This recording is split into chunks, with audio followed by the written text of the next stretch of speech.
কয়েকদিন আগে বাংলাদেশের একজন বক্তা, নাম হলো আবরারুল হক আসিফ, বলতেছে মেয়ে মানুষ দেখে যদি অন্তরের প্রশান্তি হয় তাহলে সব কিছু তোমার জন্য এনাফ, আর জীবনে আর কিছু লাগবে না।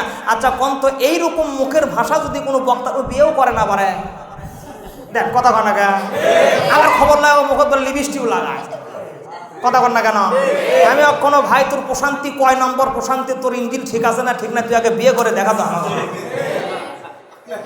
তুই যদি বিয়ে করে পারিস তাহলে বুঝবো তুই সঠিক পুরুষ, কথা কন না কেন। পুরুষ মানুষ যাইতে তুই বিয়ে করে হাল দিবি, একটা বক্তাকে এখন 9টা 10টা করে বউ। তুমি যে এত কিছু করতেছ, তুমি এই যে সমাজের মধ্যে একটা ফেতনা তৈরি করে দিলাম। আমি তোমাকে অনুরোধ জানাবো ভাই, আমি তোমাকে সমালোচনা করতেছি না, তুমি মেহেরবানি করে এলে বাদ দিয়ে একটা ভালো বিয়ে শাদী তুমি করো, তুমি এমনিতেই সব ঠান্ডা হয়ে যাবে ইনশাআল্লাহ। এবছর কি জন্য ঠান্ডা বেশি শোনেন, এবছর ঈদের মার্কেটে কাপড়ের বাজারে যেটা খেলা দেখাচ্ছে এর নাম হলো নায়রা, কথা কয় না কেন। হ্যাঁ, ওই বউ যখন হবে খালি কবি যে নায়রা নিয়ে আসো, ওর সব পাগলামি তখন ভালো হয়, ওর প্রশান্তি তখন কোন জায়গা তখন বুঝা পাবে। আর কথা মনে হয় আপনারা বুঝা পারেন না মনে হয়। হ্যাঁ, এর আবার ভক্ত হলো বাংলাদেশের হাজার হাজার যুবক, মানে ওয়াল্লাকান দিল্লা হাফ লেডিস যুবক, তারাই বেশি ভালো হবে। মন খারাপ করেন না, এটা বাস্তবতা।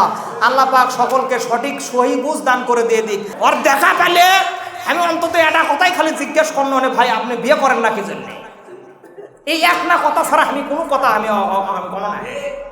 আপনারা কি করছেন, তোর এত প্রশান্তি আসে কোথা থেকে, আমি এটাই জানতে চাচ্ছি আর কি, এই জন্য তোকে বিয়ে করা দরকার, কি কথা কন না কেন।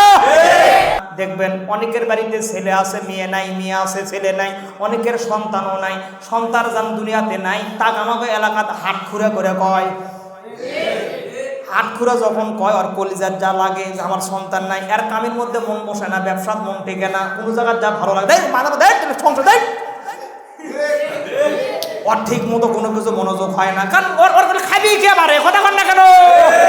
কিন্তু আল্লাহর কি শান দেখেন, আল্লাহর কি শান, যার সন্তান নাই, যারা হাট খুঁড়ে, এরা যদি ব্যবসা শুরু করে বলছেন এর কেরে ব্যবসা বেশি হয়।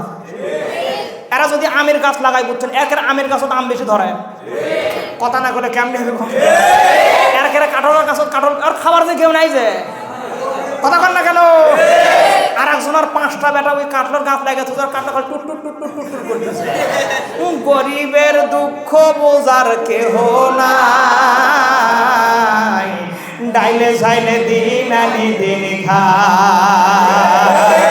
কি আলোচনা চলবে না বন্ধু, গরম লাগছে, আমার গরম লাগছে। যাই হোক সম্মানিত হাজিরিন, আমি আপনাদের কাছে অনুরোধ জানাবো,